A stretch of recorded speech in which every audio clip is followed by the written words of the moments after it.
It's a 2010 OSMawards. Aggressive Edition! Mermaider, mermaider, mermaider, mermaider, mermaider. Wait, we're not going with the Metalocalypse parody? No, that was just a one-time thing. Oh, sorry. It might have been, it's Cookie Monster, I don't know. Or Batman. Batman. Anyways, this is the OSMcast.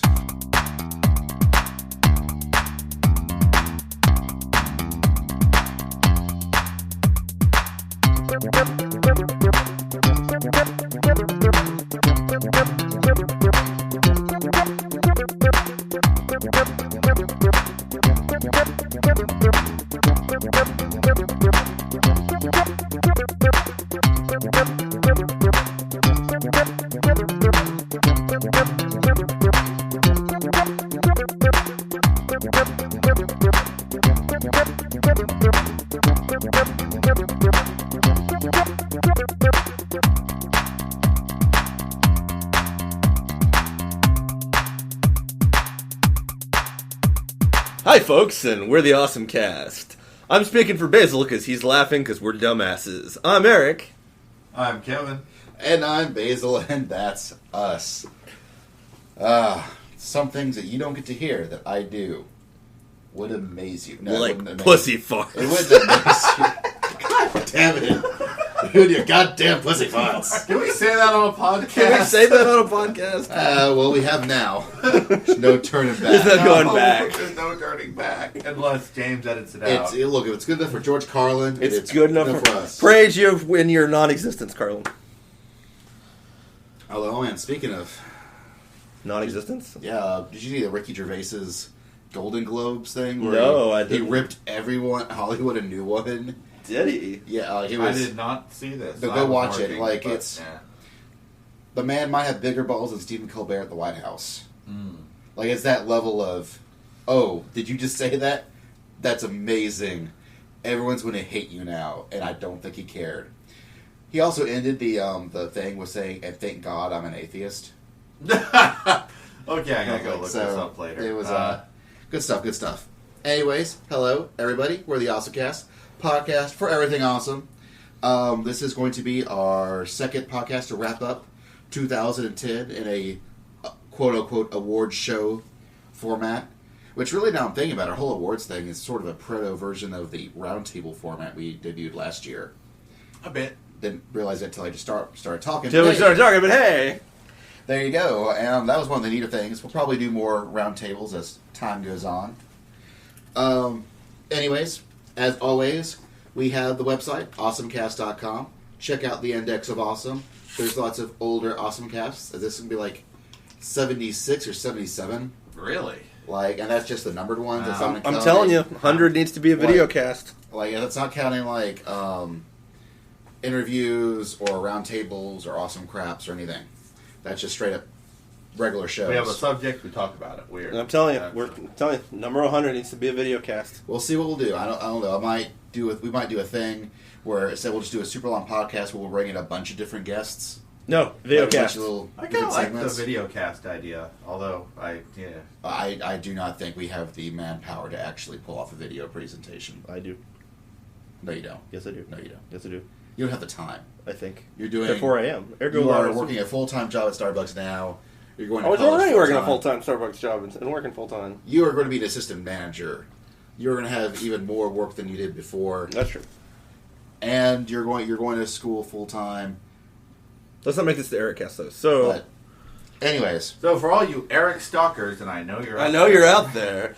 Hey, ladies. That was a disgusting noise, wasn't That's it? a disgusting noise. I could be making that disgusting noise on your genitals. Can we say that on the podcast? I can say genitals if I can say pussy farts. You can leave a comment in the comment section.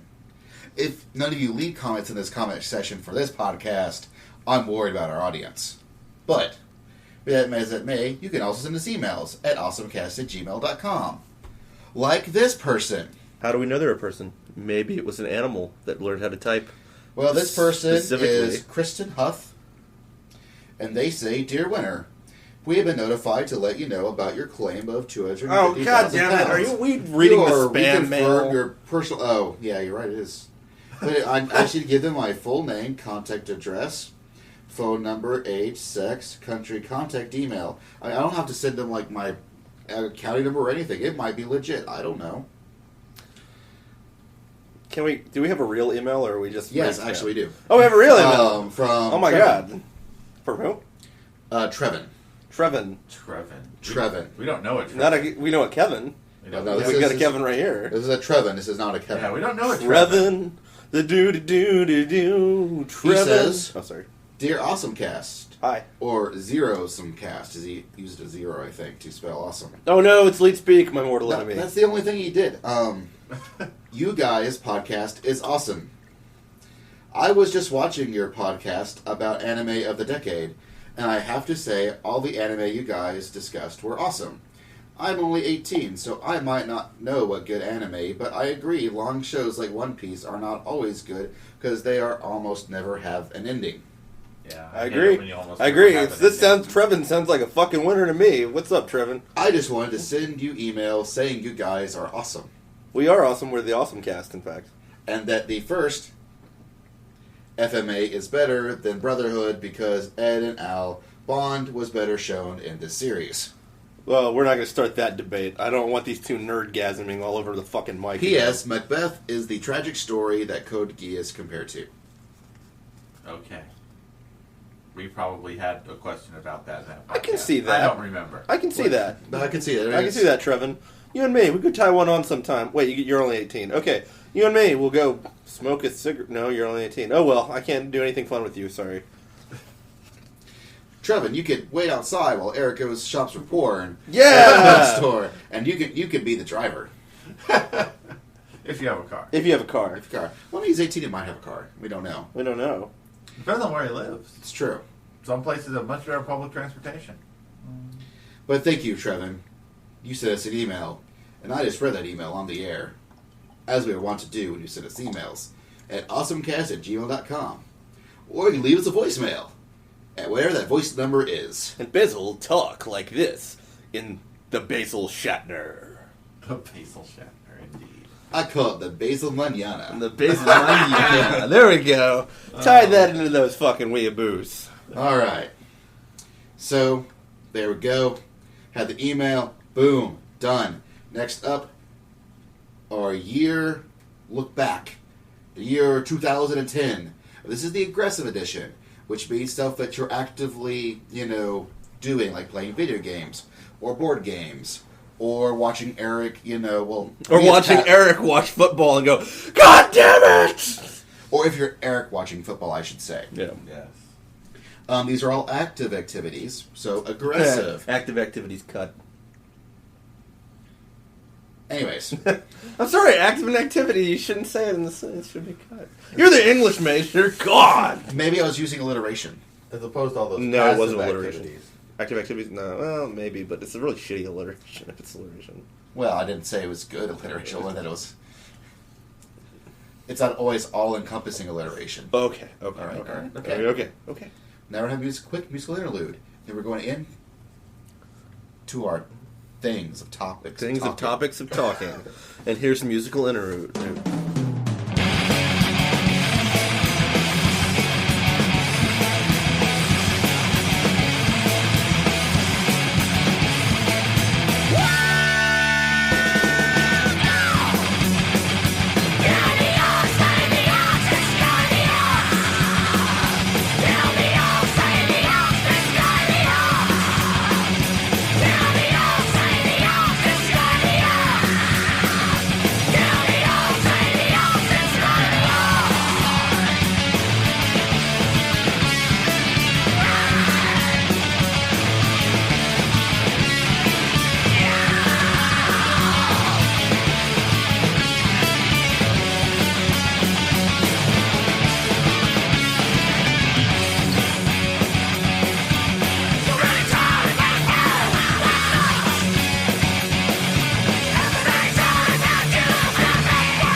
We're going, once again, Bottom top. Bottom to top. You should always go bottom to top with a girl, guys. Like, I know you want to go top to bottom, because, I know. You know what I'm talking about. But, Well, it depends. I mean, anyways. Because you never go... Anyways.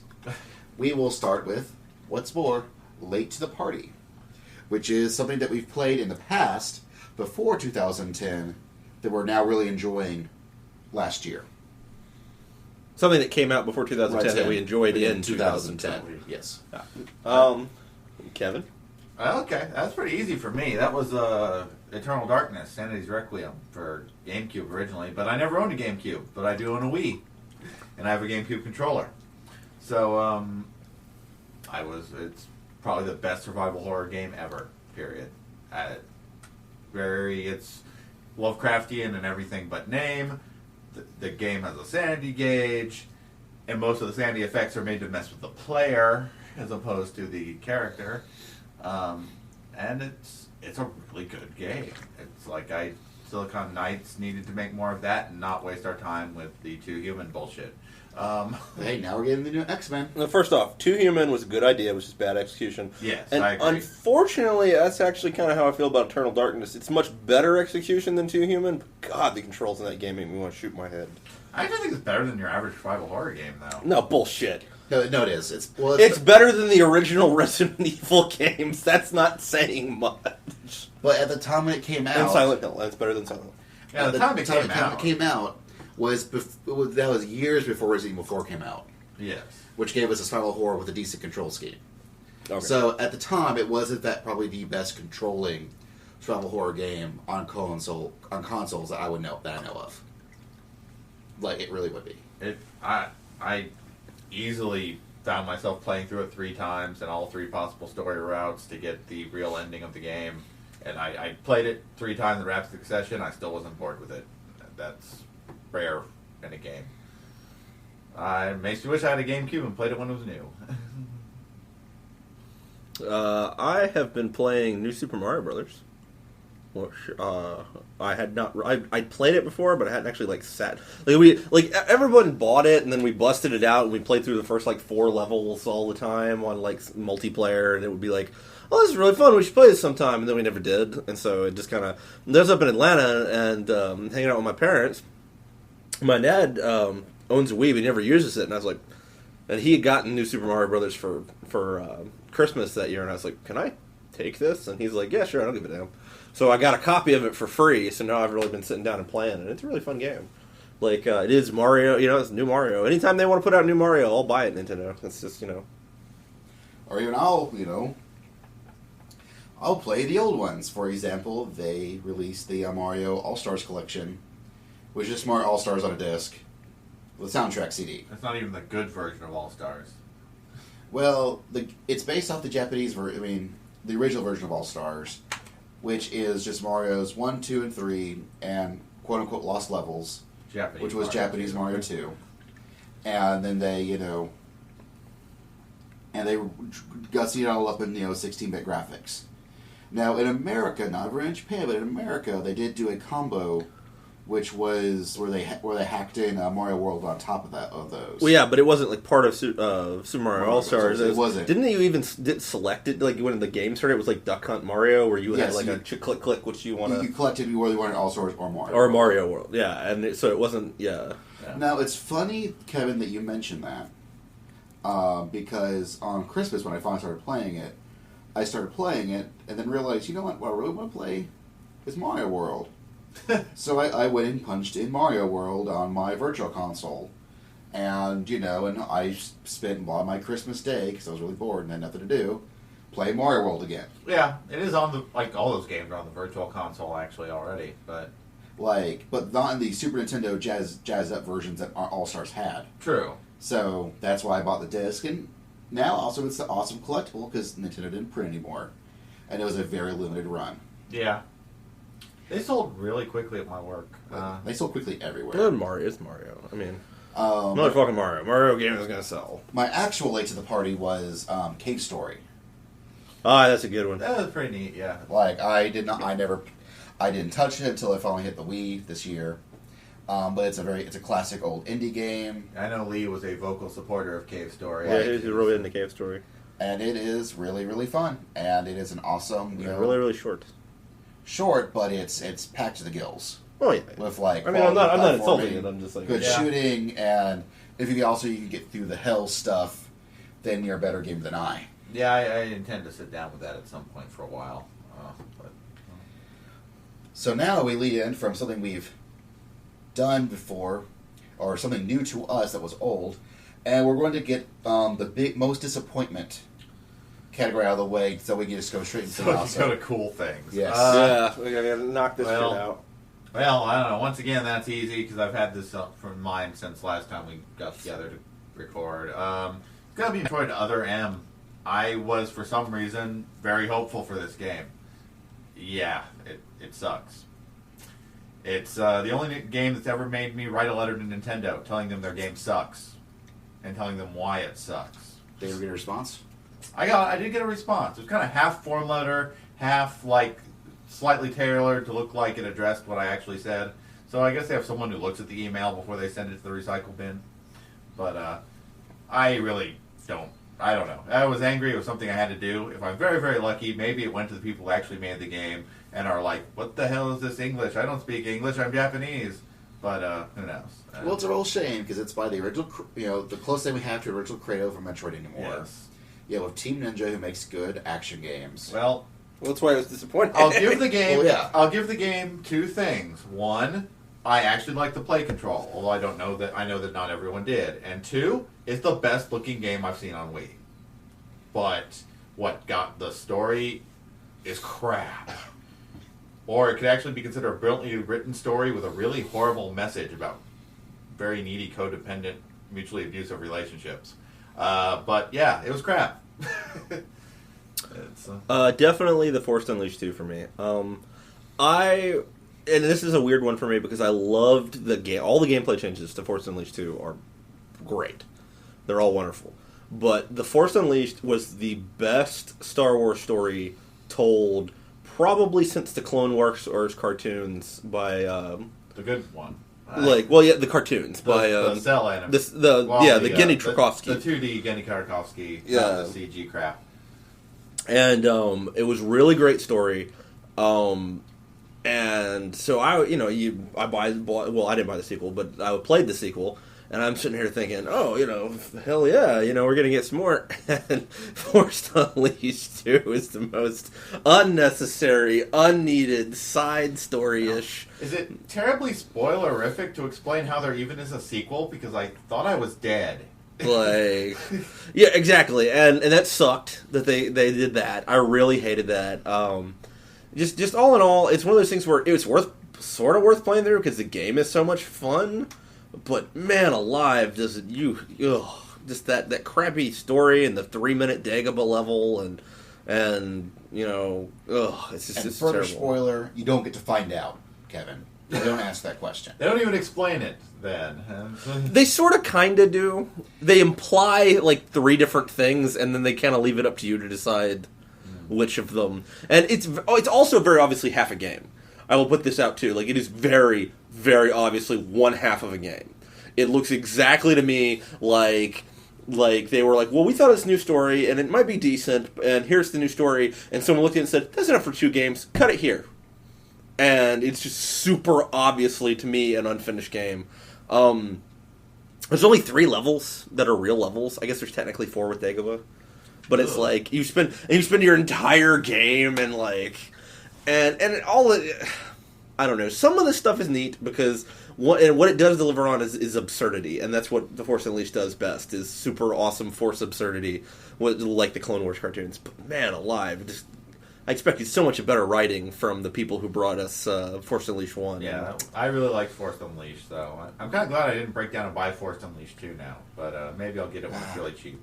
Fastest $60 I ever spent for Barry. Well, that's the thing too. Is I watched one of my friends play it, who played it decently completionist, and I think he got 8 hours out of it, maybe. And he was looking for stuff and poking around, and he wasn't just flying through it. I really bet you could run this game in 4 hours. like 4 or 5 hours. That's really disappointing. It's really disappointing. Yeah. It's obviously Force Unleashed 1 wasn't a long game, but it's very obviously half a Force Unleashed game. But it was a decent length for an action like 12, platformer. 12, 16 hours, something like that. Yeah. And exactly. And this is about half that. This is literally, Yeah.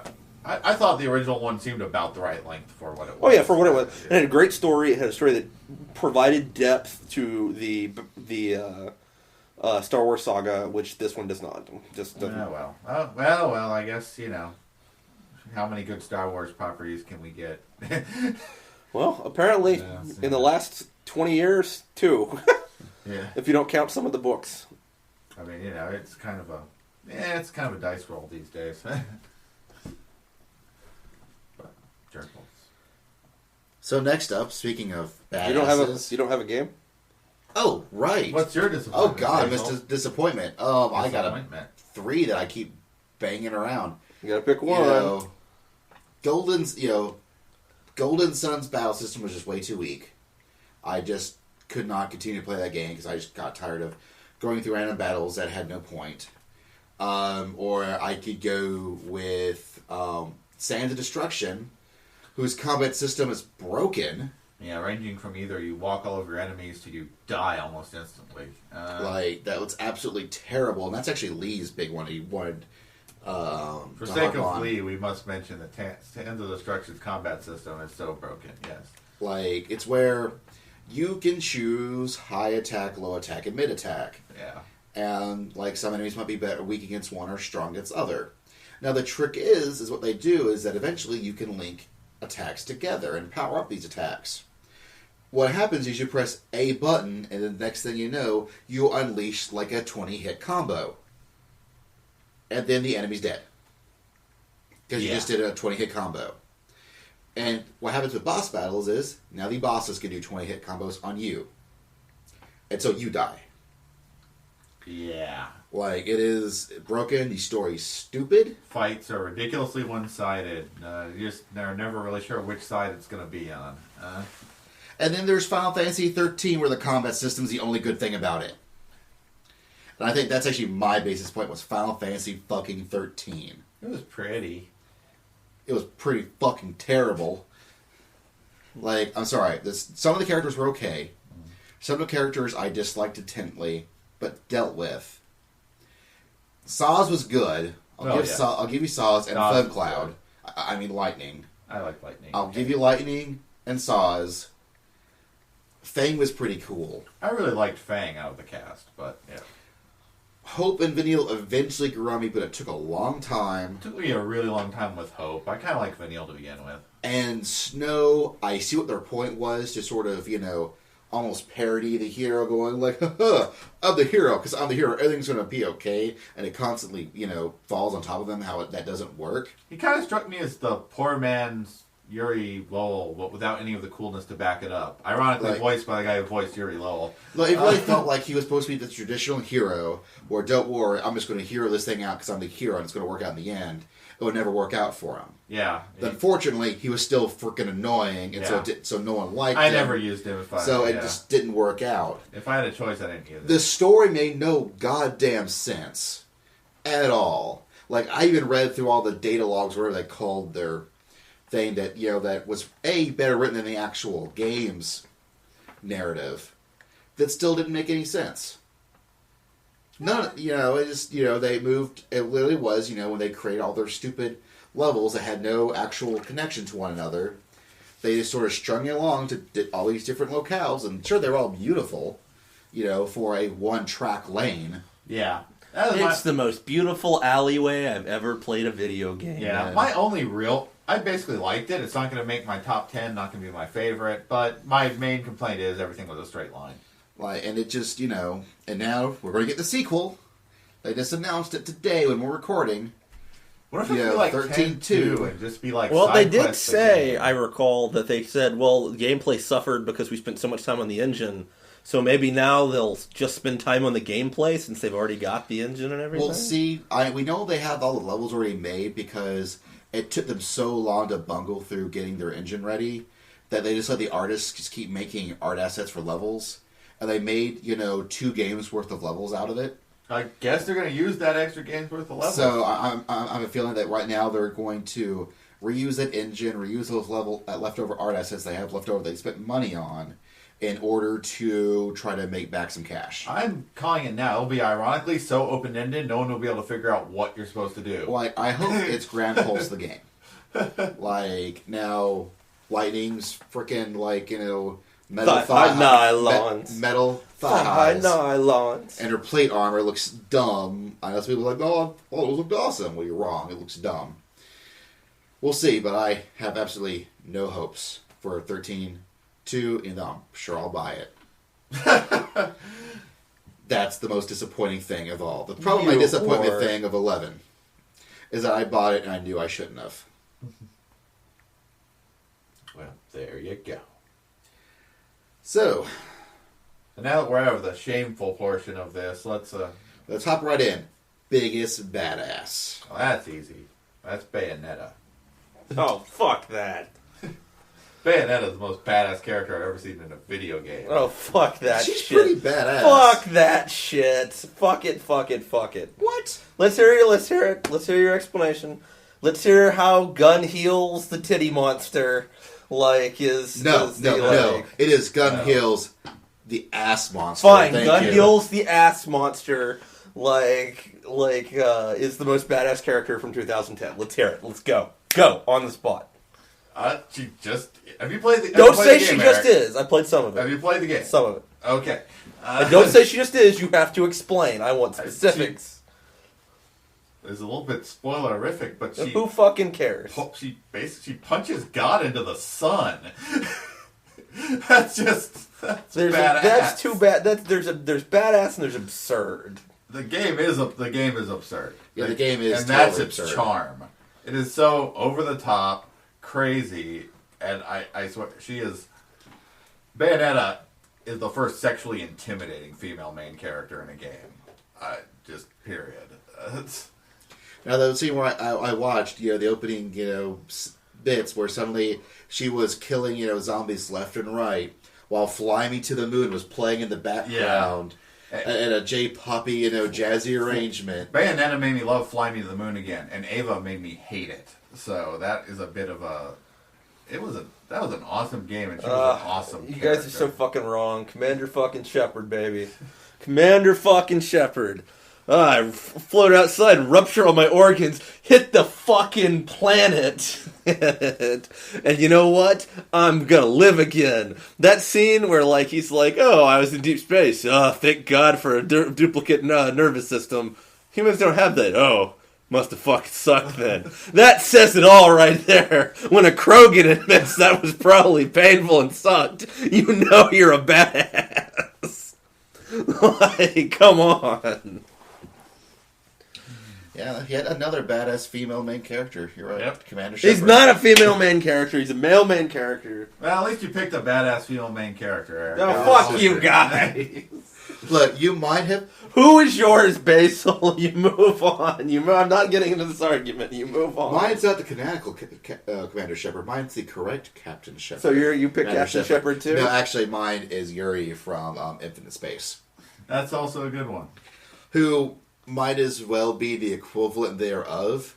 This is a kid who, he's like 14 or 15 when he starts on his adventures of being a space pirate. But we're not talking like One Piece level space pirate here. He actually, embarks on space piracy. Yeah. I mean, he is, more or less an adventuring, dude who more or less does more good than bad. But he totally makes no bones about that he's a pirate. Well, yeah, when you're committing piracy, it's usually upon evil regimes and basically nasty people or other pirates. But I'm sure there's some nice people you just completely slaughtered for. But there is a scene, and this is when he's like 15, and he's interrogating this dude, and he goes, all right, I need to know this information, and you're going to tell me.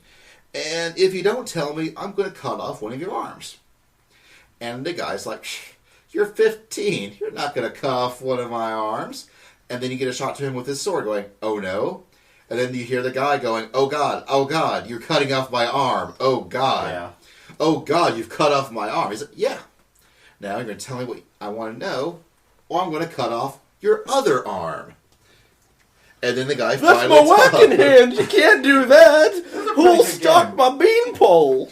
And just many times where he would just go, and the stuff that he would do is stuff that I would rarely ever see in a video game, American or Japanese. Yeah, I mean, the guy I'm just... surprised that game was only rated T. It got kind of graphic sometime. I don't think the Raiders actually played it through.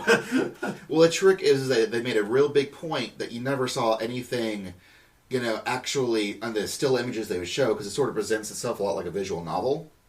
That all the graphicness was always in the words, in the descriptions of things. It was never in the actual pictures 9 times out of 10. And the pictures were never that graphic. Yeah. But if you have an active imagination like the readers we are, it was a kind of, graphic. Like, definitely Yuri was my biggest badass. I'll give you now, a good call. But now, best female obviously was Commander Shepard. No. Well, now I'm thinking of an actual, correct, Mechanically. female character. So I'll give it up to Kevin. So why is... So is this our next category? Best female? Best female. Well, Commander Shepard from Mass Fuck you. I don't know. That's actually... no, I'm going to be a little different because I already said Bayonetta. So I'm going to go with Ixer 1, Super Wars L. Import only. But, I bought that game for the fact that it had Ixer 1 in it. That's okay, I would have bought it anyways. But that's what I went, oh god, I must have this. I must tell Lee, because he must have this if he knows this. And he did. So what makes Ixer 1 badass in the video game? Well, she's just about unhittable. But, okay, it's not true. There's a degradation of dodging, so eventually... So you admit you try to hit women? No, actually the enemies try to hit, because she's totally on my side. Because she's a alien space elf robot who fights for truth, justice, and lesbianism, and has a giant robot. And she kicks giant robots' asses without the giant robot. The giant robot just kicks their ass faster. I don't know. Watch the anime Ixer 1, because you're pretty much seeing the same character, and you'll know why I think she's the best female character for a video game. It's more just I love Ixer 1 and like to pimp it whenever possible. And now I have a video game excuse to do so. Let's see. Well, Miranda had the most personality of any game. No, derp. Wow, it's hard to say. I haven't played it, and I'll be honest, I haven't played a ton of video games with female leads, or even female side characters. Have not played a ton of video games this year. Let's see. My favorite female character, honestly, was Human Sex Bunny from She Mass has Effect a name, 2. and I can't remember it, but Chambers. Chambers, yeah. Kim Chambers. No, But no, that was one of my favorite characters. I just liked the idea of a character that performed the tasks that a computer would normally perform because her normal skill set wasn't required all the time.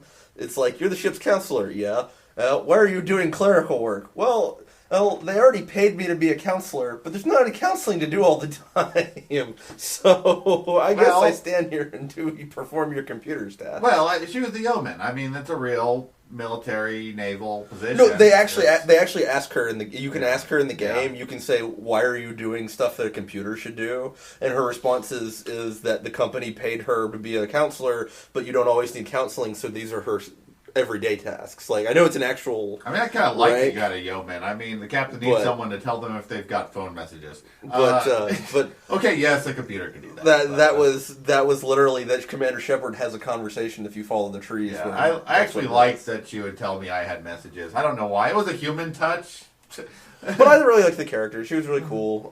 I know we always joke and call her Human Sex Bunny, but I really like that idea. Man... other than that, I don't know. Jack, actually, also from Mass Effect, was a great character. Though maybe she wasn't a man. I mean, a woman. Anyway. Well, she was something. She was something. She was pretty female, but not especially feminine. What about you, Basil? I'm going to go with Claudia Auditore da Firenze. Who the hell is that? Ezio, the main character sister in Assassin's Creed 2. Also the main character sister in Assassin's Creed Brotherhood. Yeah. Came out this year. Oh yeah, true. And this year, she got to graduate herself into being a badass. Oh, that's good. As there is a scene later on as he comes in, and she runs the brothels in Rome. So I mean, you're bringing some good old Latin Roma into your life here, Kevin. And Eric. Lingua Latina. Yeah, I'm bringing some culture to you. Lingui Lantini. Anyways. The sound you hear is me beating Basil's head against the desk. We certainly wish it would be. Anyways, there's a scene where he goes in, he's like, he hears there's shit going down at the brothel. Fuck that. And he walks in, and all the guys are dead. And his sister's got a sword in her hand that's dripping with blood. She looks at him and goes, what? I took care of it. And he's like, oh, you know how to wield a sword? She's like, yeah, I kind of do.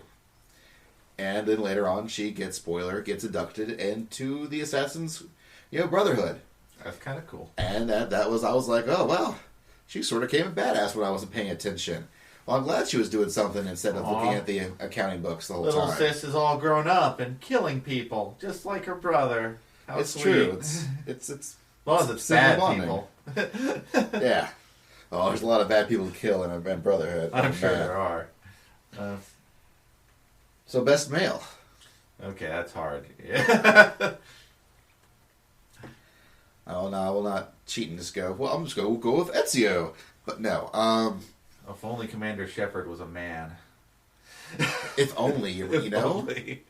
If only Commander Shepard was a male. So who's your badass male, since you didn't have much way of females to pick from? Fuck you guys. Fuck you guys so much. Didn't we already do badass male? The best male. Oh, best male. They don't have to be a badass. My favorite... God, I'm picking everyone from Mass Effect. My favorite was Thane, probably. Not Morden? No, Morden! Actually, you're right. Morden. Fuck Thane. Thane was pretty good. I forgot Morden. I was still thinking badass for some reason. Damn it. Now I can't take Morden. I am the very modern of a modern Major General. I love it.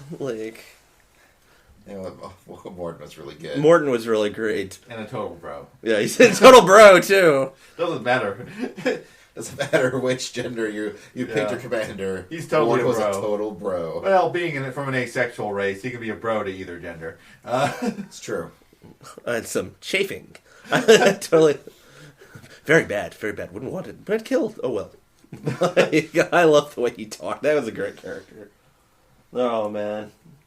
Morden, you are one of the characters that make it possible for me to replay Mass Effect 2. No, on PlayStation 3. Came out today. Yeah. On PS3. Yeah, we did. You may not own a PS3, Eric said, while you're thinking about it. I'm not thinking about it. I'm narrowing my eyes at you because I don't own a PS3. Oh, right. Well, I refrained from buying it today. You already own it. I kind of want to see it on PS3. Oh, God. I'm not buying it, dude. I'm all broke. I'm going to re-buy a game I already own because it's on $60. PS3. Well, I didn't. I'm thinking about when it gets cheap, though.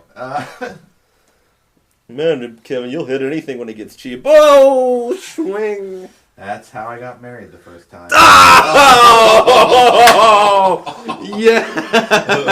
Snoochie boochies. Okay. Oh, that was horrible. Oh, good show, old man. Good show. That was horrible. But, and uncharacteristic. But hey, if we can say other things on this podcast. Pussy farts. Exactly. Well, I'm trying to kill time because I got nothing so I far. guess I'm going to go with Grunt. Yes, Mass Effect has all the best characters from 2010. Because I can't go with Rex. Because Rex was in Mass Effect 1, you played with Grunt in 2. I don't know, I kind of felt Grunt was kind of a poor man's Rex. Well, I like the idea of the whole super soldier thing, but with a Krogan instead. Yeah. Just because Krogans weren't enough of a super soldier by themselves, though he had to genetically engineer a more badass Krogan. Yeah. Jeez, I don't even... Okay. I thought that was a really neat idea. Totally, I'm going to totally cheat and go with Thane then, since that's I just don't got a really good answer, but since we're going Mass Effect, let's complete... No, Garrus. I like Garrus. I like Garrus better than Thane. Call me a heathen sacrilege, but I liked Garrus.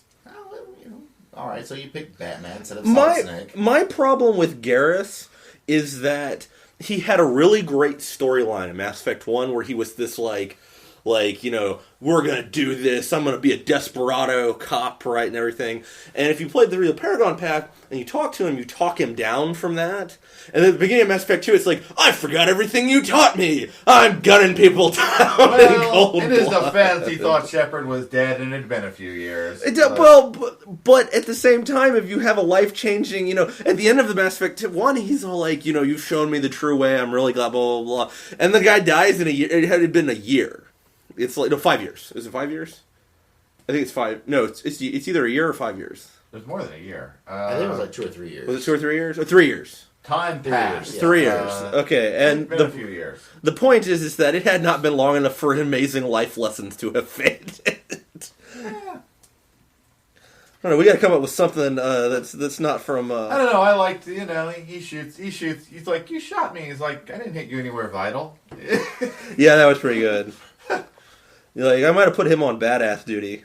But I like, now, of course, sometimes, you know, with my character picking sniper rifles, that optional weapon upgrade, and getting Garrus and Thane in my party, it was team headshot time, and that, you could clean some shit up with that. It was Morden and Grunt for me. Team, wah, die! It was Team Berserker. No, I had Team Morden and Grunt, where I was the sniper in the back, and then Grunt killed everything else, and then Morden was there for being Morden. Yeah, Morden got included in the party. I would include Morden and Miranda if I wanted to look at an ass. And it kind of depended on what I was playing as Shepard, but... You know, I didn't really settle into one group of characters. I tended to swap them out a good bit. I never swapped Morden out. Morden was in my party the entire time Morden was allowed. Probably if I had anybody in more than others, it was probably Tally. But, you know. We'll get to that later. And what's next? Well, next we're going to take a small break, and then we'll come back with even more stuff to talk about. A small break for our listeners. It's almost the end of the show. Really, it's more like about half hour. It's almost the halfway of the point of the show. Here I'm singing a country western tune. Oh my God, Becky, look at her butt. It is so big. She looks like one of those rap guys' girlfriends. But, you know, who understands those rap guys? They only talk to her because she looks like a total prostitute. Okay? I mean, her butt, it's just so big. I can't believe it's just so round and just out there. Gross. Look. She's just so... Wow. I like big butts and I cannot lie. Other brothers can't deny. And when a girl walks in with an itty bitty waist and a round thing in your face, you get sprung. Wanna pull up tough, cause you notice that butt was stuffed. Deep in the jeans she's wearing, I'm hooked and I can't stop staring. Oh baby, I wanna get with ya and take your picture. My homeboy tried to warn me, but that butt you got links. Ooh, papa smooth skin. You say you wanna get in my biz, but use me, cause you ain't that average groupie. I seen her dancing, to hell with romance, and she's sweating, wet, got it going like a turbo vet. I'm tired of magazines, saying flat butts all the thing, and the average black man and ask him black, she got a back much back. So fellas, your girlfriend got your butt, tell her shake it, shake it, shake it, shake it, shake that healthy butt. Baby got fat like me.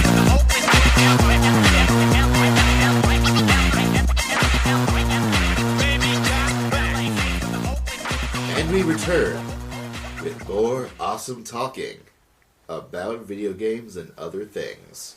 Like video games. Yes. Yes. Moment of awesome. And in this case, what a moment of awesome means is there was a moment in the one playing a video game or whatnot where you're like, oh shit, this just got real. Or holy crap, that was awesome. I will kick this one off with Assassin's Creed Brotherhood. One of the things about Assassin's Creed Brotherhood is that you get to train up your own assassins. And you rescue them, and you induct them into the order, and eventually they become real assassins, and they take their leap of faith. But one of the things you can do when you run around in Brotherhood is you can select enemy targets and have your assassins kill them. And that's awesome. The idea where I just hold up, Ezio holds up his arm, moves his hand to a fist, next thing I know, an assassin comes out of the woodwork, and then kills a dude, and then poofs, and is gone. And you actually see them run around. And there are times where you'll set him on to chase some guy who's running away, and I went to do something else in the city, and then I look around, I notice they're still chasing him. That like they're not letting go until that guy dies. Which means both those NPCs have been running around this town for the past 10 minutes while I was doing something else. Still interacting with the world, and that was awesome. And then eventually, when you train up enough guys, you can do what's called a rain of arrows, which is just an AoE attack which kills everything instantly. And there's nothing quite like you walk into a room that's filled with people, I press a button, they're all dead. Oh, I guess my objective's complete. They're all dead. One of those was the target. Mine would definitely have to be from Mod Nation Racer. When we were playing online a level called Tank Crazy, and we're talking to each other, we're like, why is this called Tank Crazy? I can't really figure. Holy shit, we're driving on a giant tank!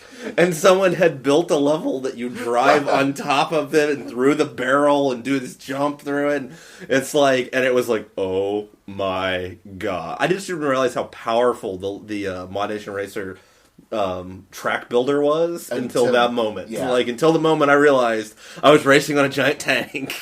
Because for so much of the game, no one ever used it like that. Yeah, exactly. Like and it's a hard system to learn. Like it's very complex and very intricate, and it makes it almost prohibitive. Sometimes you got to sit down with it. And this guy who's designed a couple of our favorite levels very obviously sat down and learned the shit out of it. And so that would be my biggest moment of awesome was all year was just pulling up and it being like, oh my god. Look at her butt. It's just so big and round. She's like one of those rap guys. Girl, I'm sorry. That brings it around to Bayonetta again.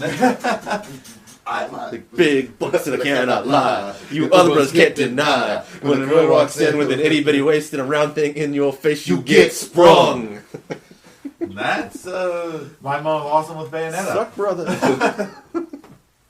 When I realized they built a character not around tits but around ass, it was the most amazing thing. They had a character modeler who worked nothing but on her ass, and he was proud of it. Yes. You know, actually, the creator of the game, who is, I can't think of his name, but he is like one of the main people behind like Devil May Cry and original Resident Evil.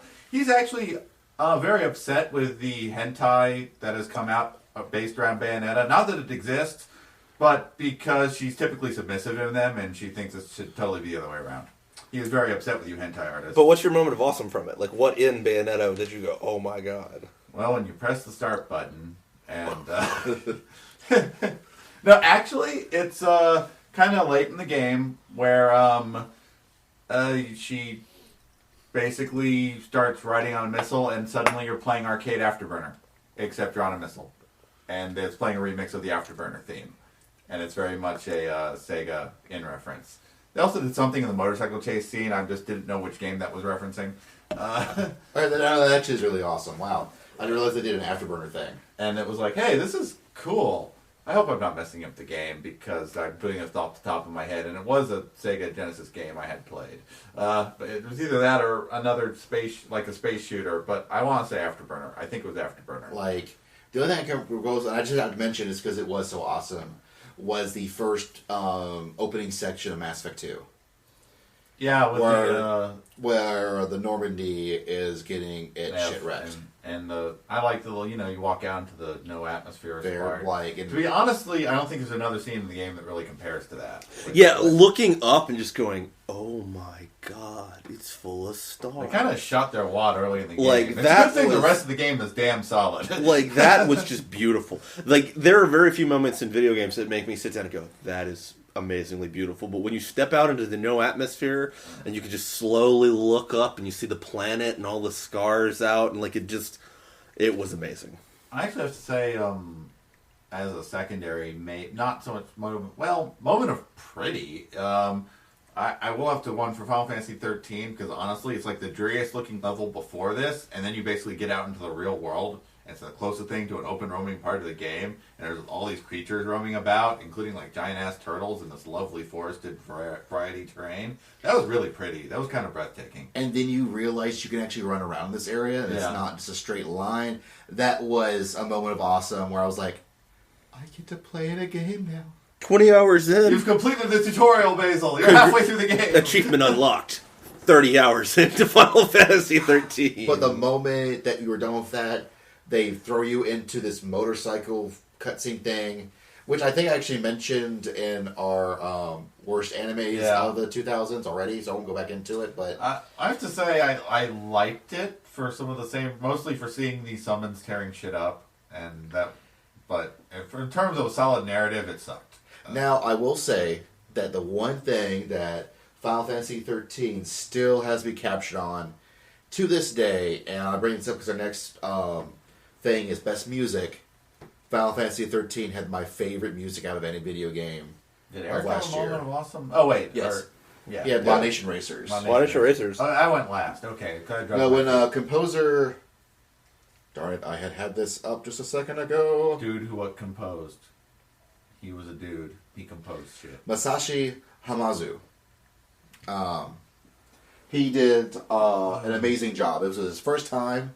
And then as soon as he finished up his composing, he totally left Square and formed his own thing. Yeah. So I hope he's continuing on to make awesome music, because if you do anything without else of Final Fantasy 13, you download that soundtrack. It's awesome. Yeah. Ooh. Brutal Legend wasn't this year, was it? Nope, last year. Damn, that was a good soundtrack. It was a good soundtrack.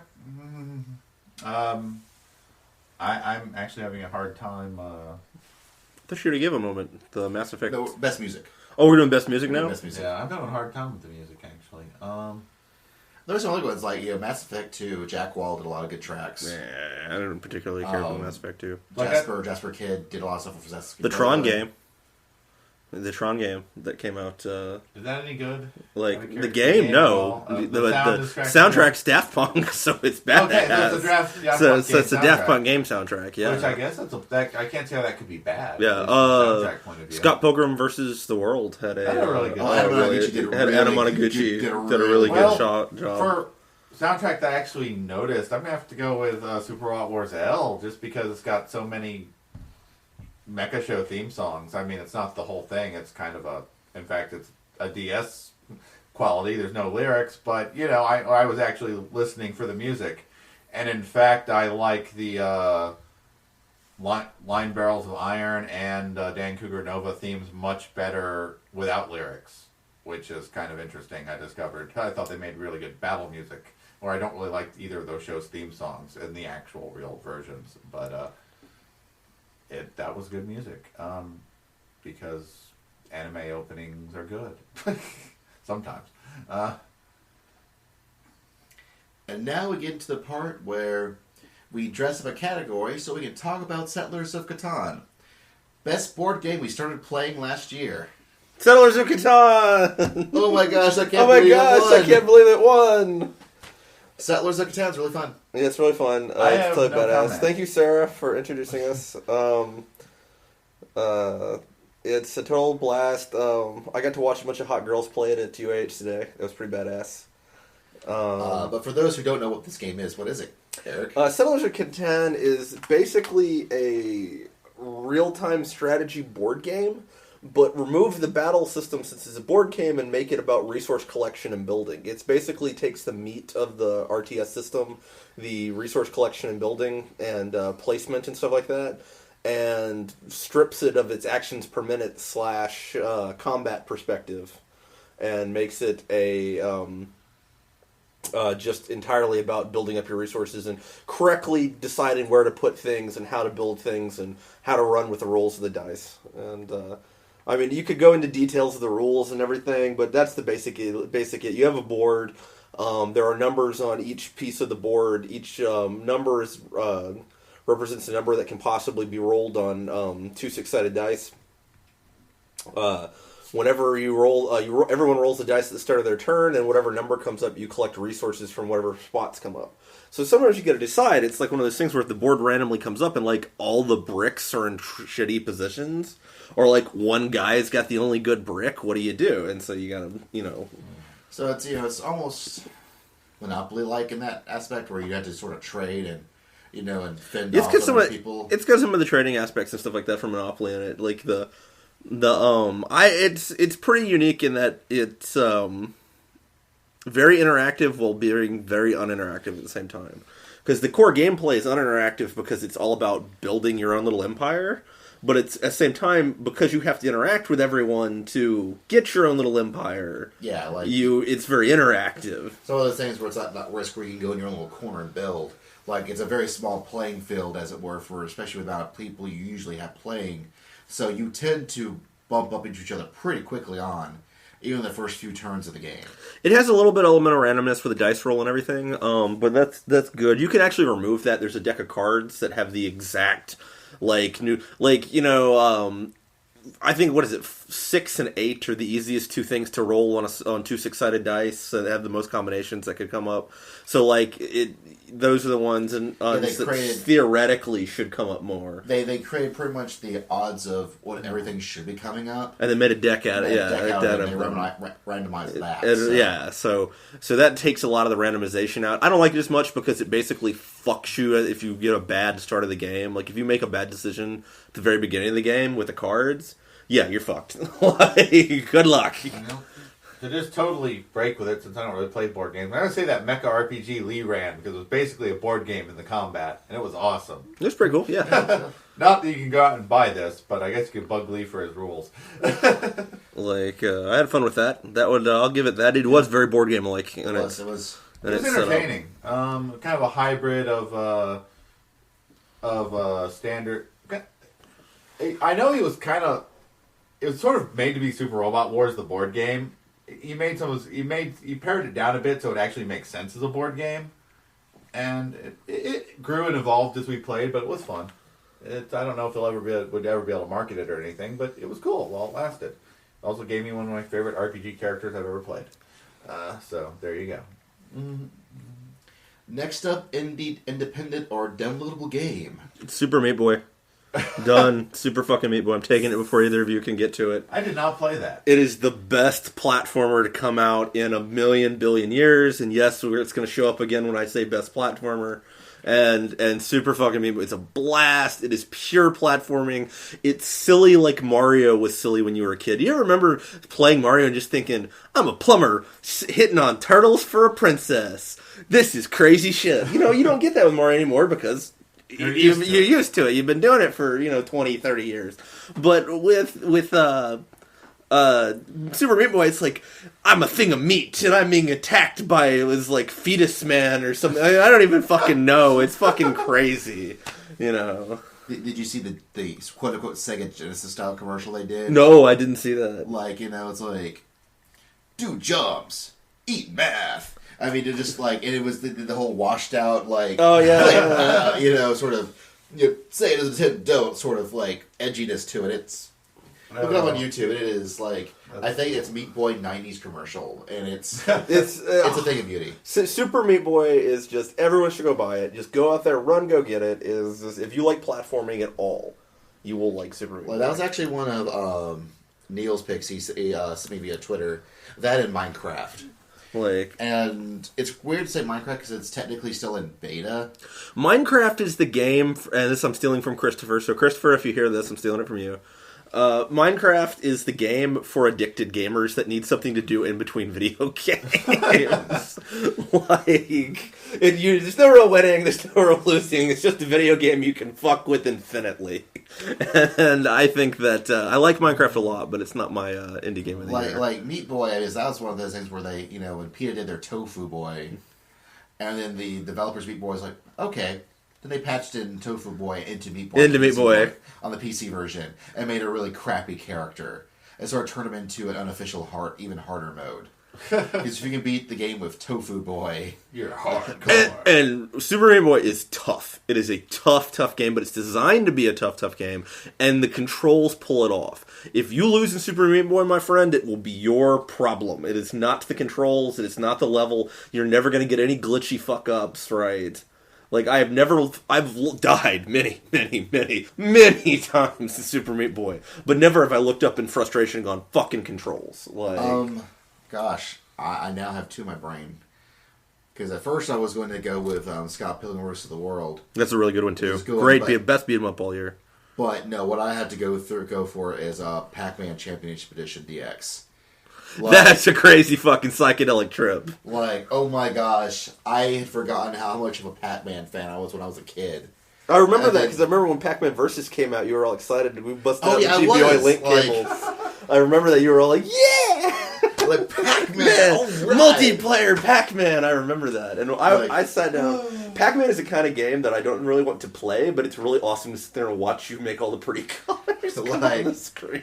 Oh, it's a game that came out and they decided, well, you know what, we can make an... They did Pac-Man Champion Edition, which I heard was really good. I didn't really have a chance to play it. I didn't jump on it then, even though I really wanted to. I don't know why I didn't. But I made sure to jump on DX. And oh my god.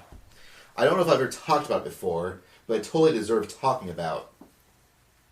What they do is they throw you on a Pac-Man field. They use the first one's like Pac-Man field, although they do various board, shapes and sizes that you can mess with and play with. But the basic is that now there are a bunch of sleeping ghosts on the field, and what happens is that they the pellets don't just show up. They now get assigned randomly in different spots, and usually the pellets that you can eat, the little pellets, not the big power pellets, are always normally by or in the way of these sleeping ghosts. While you go by the ghosts, they wake up, they start following you. And the trick is that you can chain them up to like 30, 40, whatever amount of ghosts you can chain. And so first it sort of turns into sort of a snake thing, as you try to build a bigger and bigger chain. Suddenly, when you're going through all the loops and corridors, you can totally catch yourself within your own chain of ghosts behind you.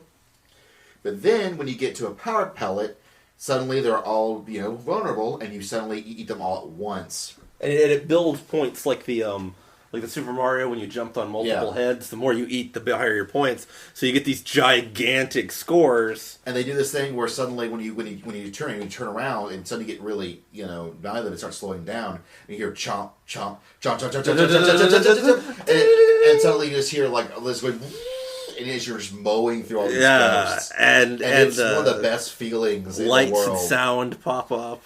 And and they also do other things where if you get too close to a ghost, like it'll actually go into like slow down time, like it was like a Max Payne or something, and so it gives you a chance to actually swerve around them, and it's just a really really awesome build of reimagining of Pac-Man. It's just so much fun. Yeah. Kevin? I have to go with Cthulhu Saves the World. Oh man, you're actually going for the actual indie. It's an Xbox Live indie title. It's basically a Dragon Quest clone, like classic Dragon Quest. Well, maybe like not the first one because you can actually have a party, but you play as Cthulhu, who has been stripped of his powers, and you can only regain them by becoming a true hero. So he sets out to save the world, so he may destroy it. It's often after like saving a village, he'll go, "So, am I a hero yet?" And the narrator will be like, "No, not yet. Your evil deeds are still too heinous to be redeemed."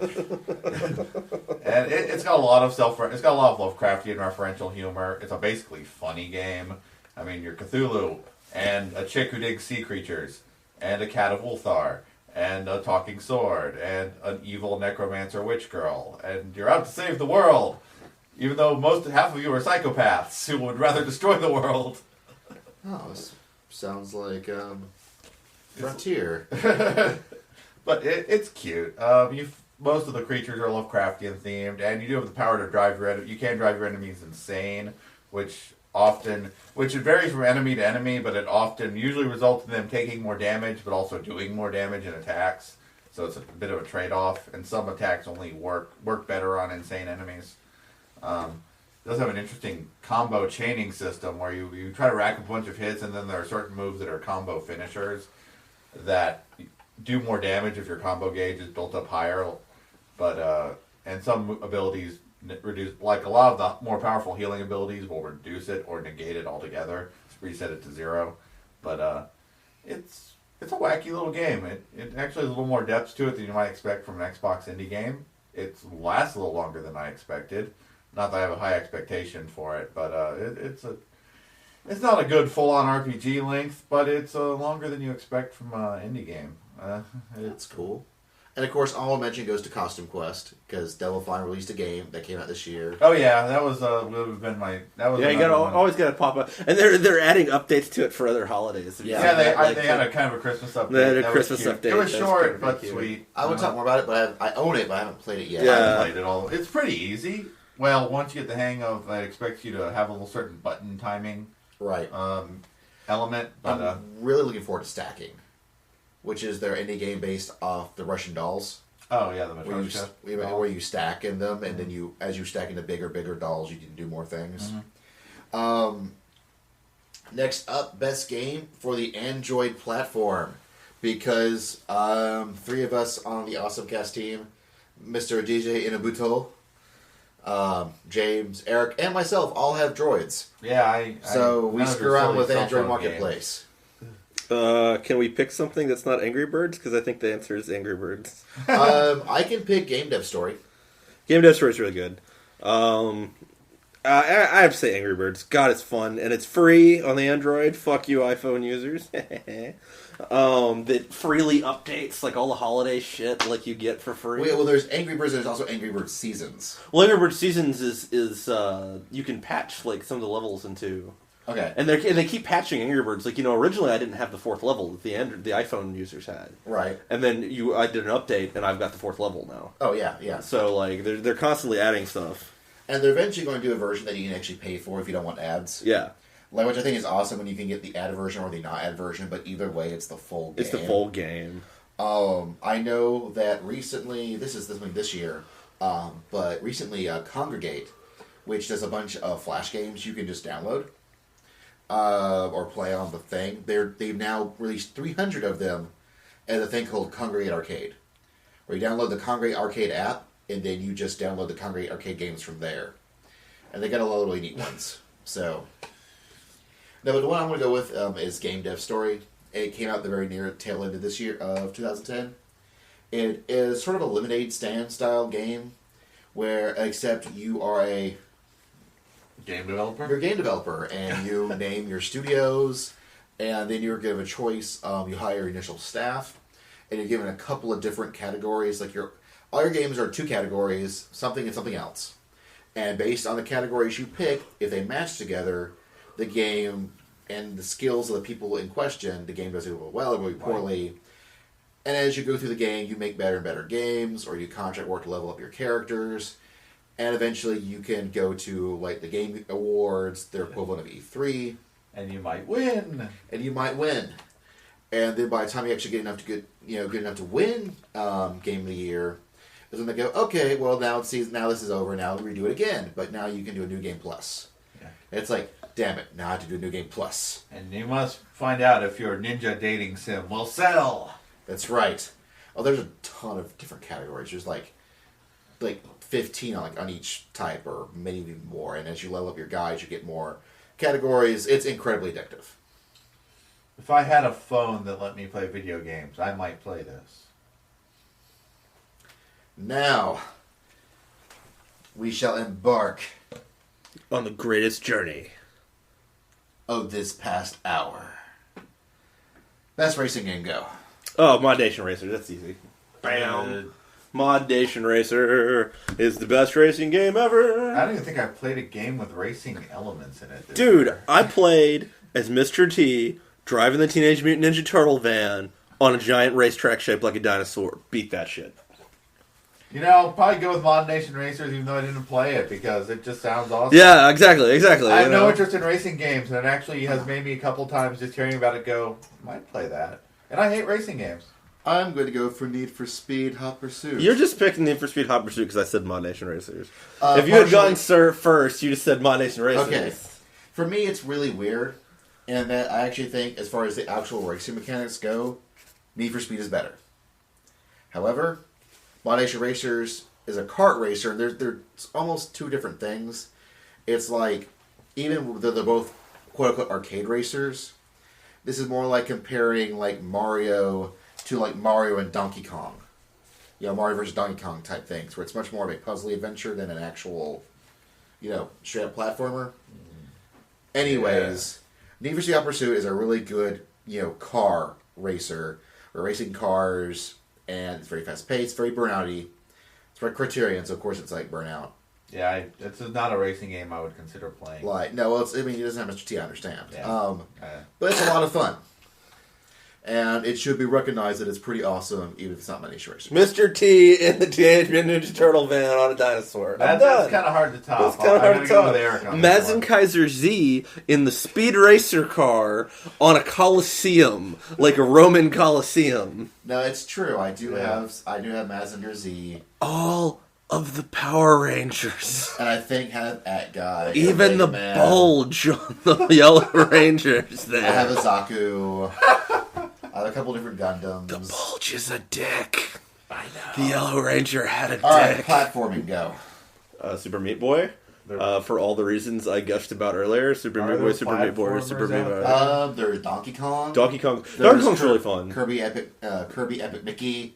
Epic Mickey's not a platformer. Epic Mickey's this weird Kingdom Hearts like 1 hybrid, which is actually pretty fun. I agree with one of your coworkers actually. Epic Mickey or Kirby? Epic Mickey. Okay. Epic Mickey is this weird, almost Kingdom Hearts like hybrid action adventure RPG platformer, and it's good except for some of the combat stuff because apparently you're never supposed to be evil forever ever.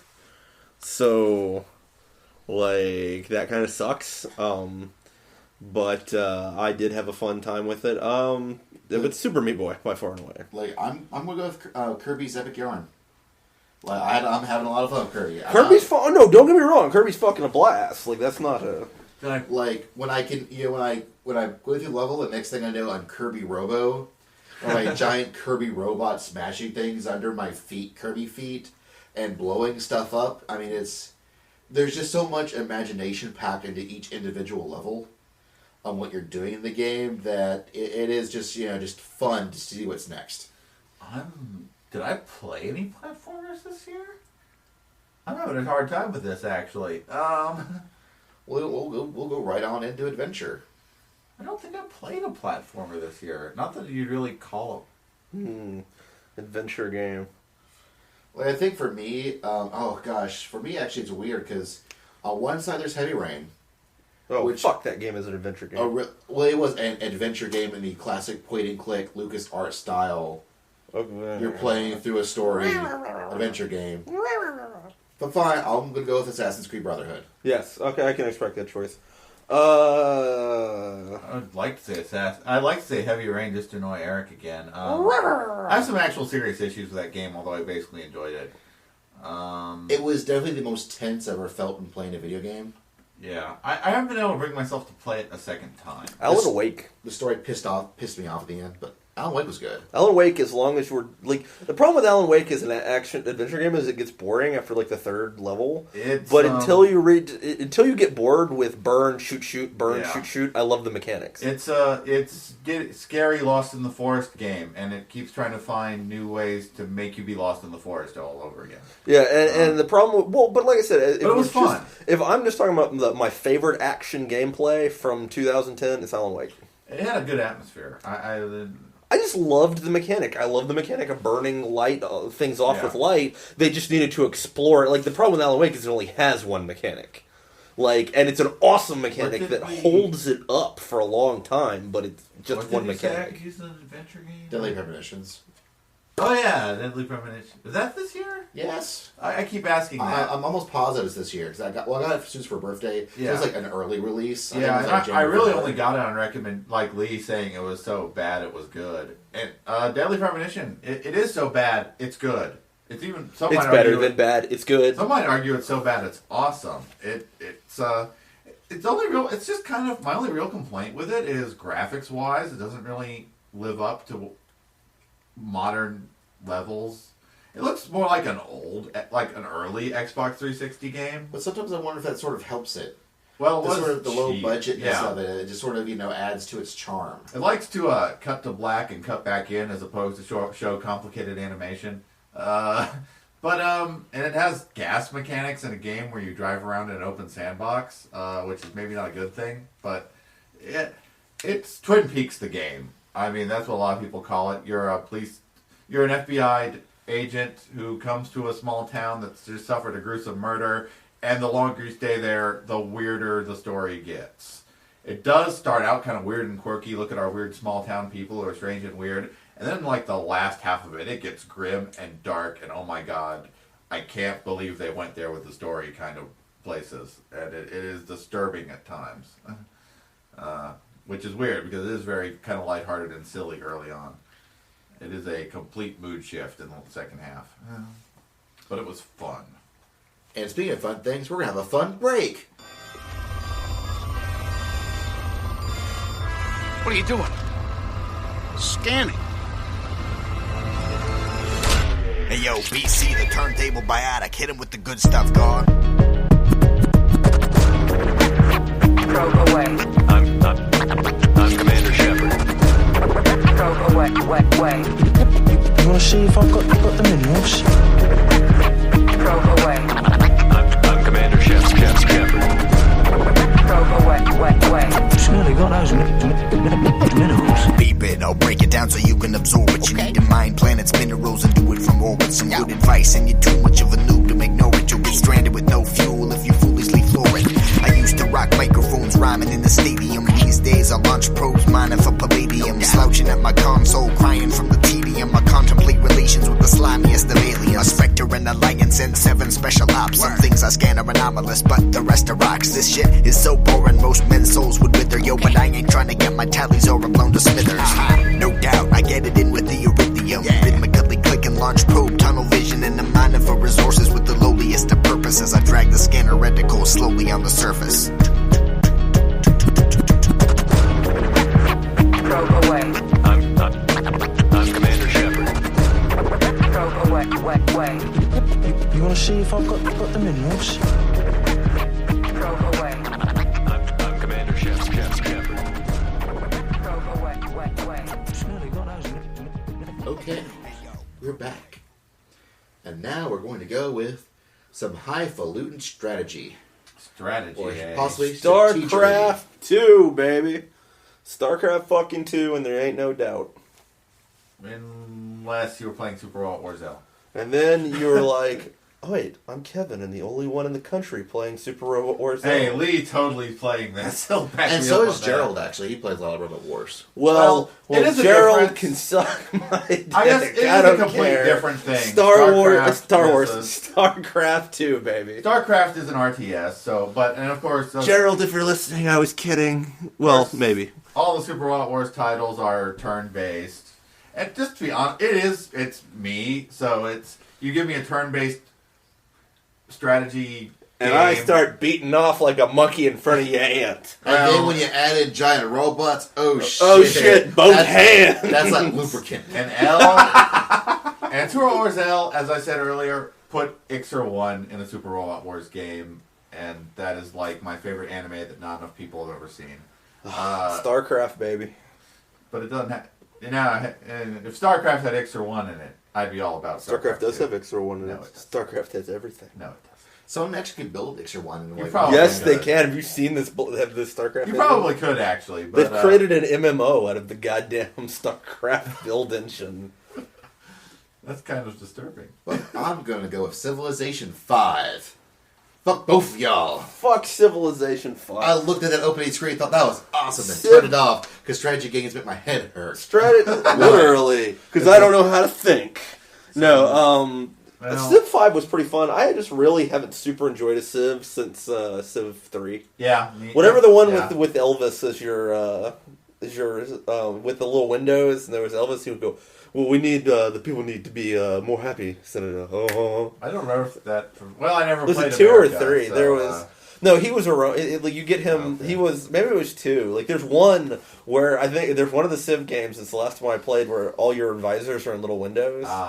And they're like motion captured people, and they talk. And I did really like Civ 3, where I named my country Monkey Town, and the leadership position was the big banana. That's awesome. Like Civ is one of those things I really, really want to try and get into, but I guess I just don't have these several hours I really need to take into just. You ever tried look the at Civ it. board game?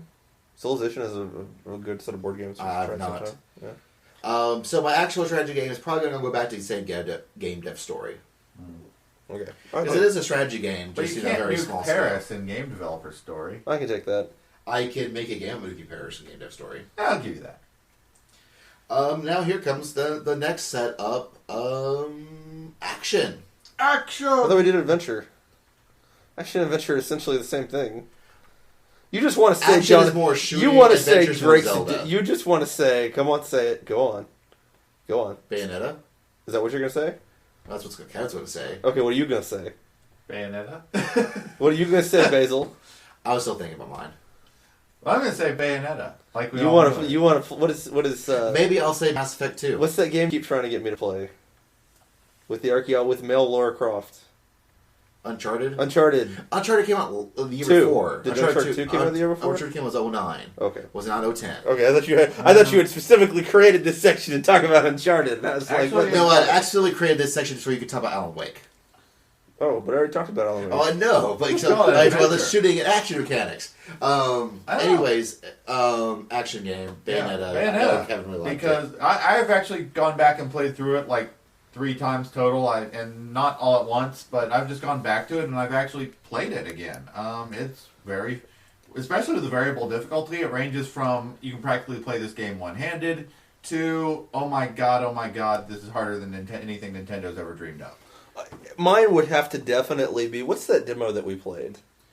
Vanquish. Vanquish, that I can never remember its name, but I will be day one You know, customer it's for the Vanquish. same game developer. Yes, Really? Platinum. Wow, Yeah, same. I will be day fucking one, and that looked like the jetpack, right, and everything. Yeah, it's out. Well, is it out? Yeah, Is it's Vanquish been out? It's been out for a while. It's even had a price drop at this point. It's about Yeah. $39. Go for it. When did that? The one we played the demo of Yes. that was doing all that? Yes. I'll be right back, guys. What game? What's this one? Is it only PS3? Or 360. Yeah, this might actually have been on my list had I actually really played it yet. I've been waiting for it to get a little cheaper. Well, I know, but no, the action in Vanquish was really, really good. But yeah. It actually looks like it even appealed more to me as being like power suit and guns, and you occasionally do weird transformations. I loved the demo. I was like, oh my god, the demo was one of my favorite games of 2010. I remember I played the shit out of that. Like, no, Platinum just done really good. They also made Infinite Space. Yeah, which was I knew good that. strategy game. Like, and also, since, we mentioned Gerald earlier, Gerald also mentioned, I asked, people on Twitter, what were their favorite games, and Neil and Gerald were the heroes of this adventure. And Gerald wanted to point out Bayonetta, which was released about a year ago today, and almost everyone forgot about. Sad face. Best action game ever. I agree. Yeah, bullshit. It reminded me why I like the original Devil As May far Cry. as the whole melee... character to appeal to fanboys. No, that's it. Well, the character is, This but if you character- actually have played it, I mean, it is the epitome of the God of War, Devil May Cry style, really fast I paced. just It's hate like that character. Kratos. I hate that character design. It's I Kratos cannot get and over Dante the character had design. sex, and Bayonetta is the I result. just can't get over the character design. Like, I don't know, she's actually fair. Okay, she's not realistically proportioned, but for someone with no proportions, she's realistically shaped. Ugh, whatever. Moving hastily along. For some reason, people think her head looks small because of that, but she's actually proportioned realistically for someone with that. her head does, she is so long-bodied, I actually found her originally creepy. Yeah. Like, I thought it was, I did not enjoy actually looking at her. Anyways, RPG of the year. Oh, shit. Mass Effect 2. You're Done quick on and that. done. Ugh. Definitely. And if you're gonna say, well, Mass Effect 2 is not an RPG because No, it you is an shoot RPG. stuff. Not you. If the internet at large is gonna say that. Mass Effect, you've done RPG because it's like shooting The shooting and guns It's an and action stuff. RPG. Shut the fuck up. Shut the fuck It's more up. of an Exactly. action game and bullshit. No, Mass Effect 2 definitely. I had so much fun with Mass Effect 2. You know, considering how many times I've played through it, I probably should actually say I've certainly played it more than any other RPG this year. Is it my favorite? It's damn close if it's not. Whether Dragon Quest maybe? What other good RPGs have been out there this year? Like, for me, well, my top 3 favorite games this year are also my top 3 favorite RPGs. Mm-hmm. So, unless you're going to pick one, then I'm just going to go into my top 3 for both at once. And my favorite game by far is Dragon Quest IX. That was my favorite video game. I've sunk over 100 hours into it. I was surprised on how well multiplayer actually works on that. Oh wait, one sec, real quick. Let's go back to adventure and say Castlevania. Sorry, go on. Okay, or that would be I would also accept that or action. Like, I just wanted, I forgot, I told myself must mention how cool you liked Castlevania, and I've just, kind of the remake? The one somewhere, the 3D, the Shadows. Like, yeah, someone made a 3D Castlevania that actually worked. I just really wanted to praise them. Not the best game in the world, but the damn thing worked, and that's more than any 3D Castlevania can say before it, so. Hopefully, it's only a sign of better things to come. Okay, it's sorry. Pretty much a Castlevania reimagining by way of Europe. But yeah. And it looks like Pan's Labyrinth. Yeah, it's really pretty. It's really pretty, it's really nice, I like it. Anyway, go on. Dragon Quest IX. Anyway, Dragon Quest IX is, oh my gosh. When I was growing up, I was a gigantic Final Fantasy fanboy. Final Fantasy fanboy. I was, up until Final Fantasy VII. And then I started going, I don't know about this thing anymore. And I still defended it. But we're not talking about Final Fantasy, we're talking about Dragon Quest. But now that I've gotten on up in years, I've really discovered that I really, really, really like Dragon Quest. Because one of the things that Final Fantasy does is they tend to do crazy leaps on how they handle things without any warning. You know, the gameplay in 6... How the game mechanics will be radically different from game to game. Yeah. Like, 6 to 7, there was similarities, but there was differences. But then you go to look from 7 to 8 with the draw system. Yeah, so many people hate that. And then you go into 9. Where it kind of went back old school all of a sudden. And then 10, suddenly they changed how the turns actually worked. I think 10 has the best system in terms of combat. Then why don't you play more Lost Odyssey? Anyways, I don't know. I like Lost Odyssey okay, but you didn't beat it. No, I haven't. Like, you need to beat that. Anyways, not Lost Odyssey, Dragon Quest. But even things like 11 to 12 to 13 are huge leaps in different ideas on how to actually run an RPG. You go from turn-based to semi-real time to whatever the hell you'd call 13. More like coaching. Yeah. Dragon Quest has always kept its baseline. It's always kept its roots. But because the base gameplay has stayed the same, it changes up everything else every time it makes a different game. Like, in 4, suddenly they had a bunch of different chapters where each chapter was a different character. And so how each character played was different. And then you met up. In 5, where you played the course of a character's life from he was a kid to he was an adult, then had a family, then had his, then you ventured on with his wife and kids. You would never see something like that in a Final Fantasy. And that so was a neat idea. 9, did everything where he wanted to make it sort of almost a Western RPG. And that you created your character and your party. And it wasn't a completely open world, but it was more open than we're used to. Way more open than 13 ever wanted to be. And you just explored the world. And there were little vignettes in each area, almost kind of like its own little mini quest hub. And there was an overarching, story to connect them all. And it was just really nice and interesting. And just because the class system was neat and how you could unlock new classes and gain new abilities by going through quests. And there was a good bit of post-game. It's like there's a good bit of post-game content as well. Like even after you beat the main storyline, there's more stuff to do. And they maneuvered multiplayer in the game in 2 different ways. One, you could actually play with people as a multiplayer game, where if you were in the same area, you would fight in the same battles. I really can't say how surprised I am that actually works, and it works well. Well, it's because Battle Quest moves quickly. Like, you're never having to wait too long before the next action takes place. One of the problems Final Fantasy's had is that they start doing crazy epic cutscenes for everything, including like some animations and even some magic spells. Yeah. Whereas, Dragon Quest, boom, the action's done, it looked cool. Yeah. I honestly wouldn't think a turn-based RPG would lend itself well to multiplayer. But it does. The actual active multiplayer gave me all the feeling I had when I was like questing and running stuff for people in WoW. I hate having to do multiplayer. WoW. I hate multiplayer. Like almost always, I hate multiplayer in any game. I hate a game that even makes any emphasis on multiplayer. I like this. And even the passive multiplayer where you put your DS in sleep mode and it communicates with other players, where you trade maps that you do for post-game content, or as you add characters to your inn, you get more extra additional stuff for your inn. It was just a really, really well-built thing. And then, like I said, Infinite Space, which was an awesome spacefaring RPG. Yes, that was the other game I sunk over 100 hours into. Yeah, that was way different from any other game on the market. And it still is one of the most different games on the market, even though I really do feel it is the Japanese take on the whole Mass Effect idea.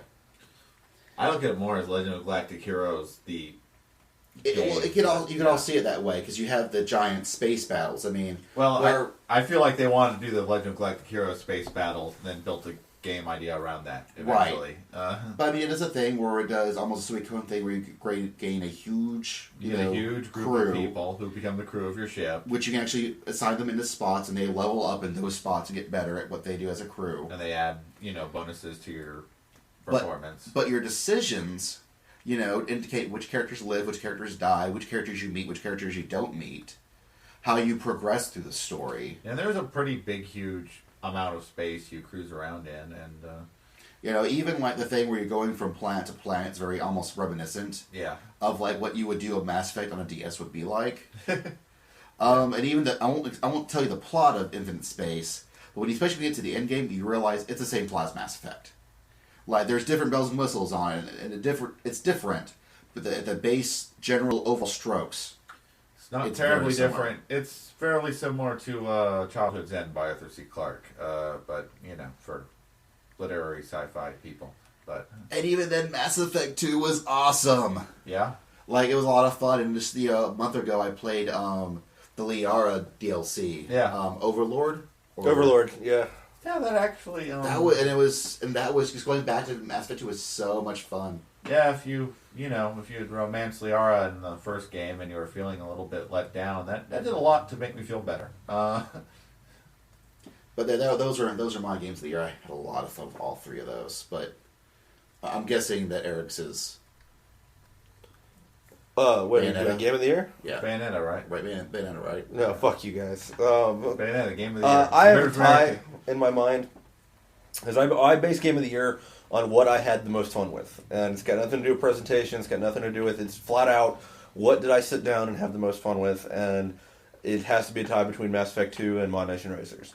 Because some of the best moments for me in 2010, which was a pretty shitty year, was sitting in this house that we're recording this in right now with Basil shooting the shit and going, what the fuck? These guys are stupid on Mod Nation Racer. That was a lot of fun. That was totally badass, and we need to do that more. We haven't done that lately. You're too busy with your girlfriend now to come play Mod Nation Racers with me. You're too busy, like, moving out of your house. That's true. But hey, I'll be closer so you can play Mod Nation Racers. And I'm not too busy, but no one wants to come give me a ride anywhere. I live 30 minutes away. Buy a car, 40-year-old man. But I'm barely 32. I'm sorry, Kevin. But the point is that that was a lot of fun. And then Mass Effect 2 is just... It's not as good as story as Mass Effect 1, but it's almost, and it fixed every gameplay problem I had with Mass Effect 1. Gone is the crappy inventory. Gone is some weapons being completely useless. Gone is a unnecessarily complicated, aided system. I don't like essentially the talent trees as much, because there's basically one talent tree for... There used to be there were choices in the talent tree. Now it's basically like, put your points in the thing that obviously blows shit up. There's very little gameplay. There's some, like... I'm really hoping that they add some more of that back into it. Without adding the stuff I'm glad they took away. Like, I would like to see some more weapon options. Yeah, more weapon options. More specifically, more better armor options. Yeah. That was a disappointment, especially with all the different... They were all like, oh, we'll put out all these different armors in Delon context, and it was kind of like... But I would love to see more options than actually leveling up your character. I hope the planet mining minigame goes away. I liked planet mining. I didn't, but I played on Xbox. It was slow. I played it on Xbox too. Well, I have no explanation why you liked it. Beyond that one time I probed Uranus and the computer chastised me for it. Commander Shepard. Probe away. Commander Shepard. That needs to be We'll need to find it. We'll need to find that Commander Shepard. But yeah, Mass Effect 2 was a blast. It's fun. It's got the best set of characters and all. I mean, we sat down with our male lead and it was like, well, this Mass Effect character and this Mass Effect character and this Mass Effect character. And just the way, I mean, we also did a podcast about this already, so I won't go into too much, but just how all the decisions from 1 carried over into 2. Yeah, it was just, like, it's something that RPG people have been wanting for years. Like, your decisions matter because, you know, they affect the universe in the next game. And in a similar vein, while I still need to actually play Dragon Age Awakenings, one day I'll actually play it, I'm really curious to see how they actually incorporate all this stuff and what Dragon Age did to Dragon Age 2. Because Dragon Age actually was one of my favorite games of 2009. Like, and I actually think I sunk way more hours into Dragon Age than I ever did in the Mass Effect. Probably because it was also a bigger game. Well, your mental problems aside, Mass Effect 2. Oh.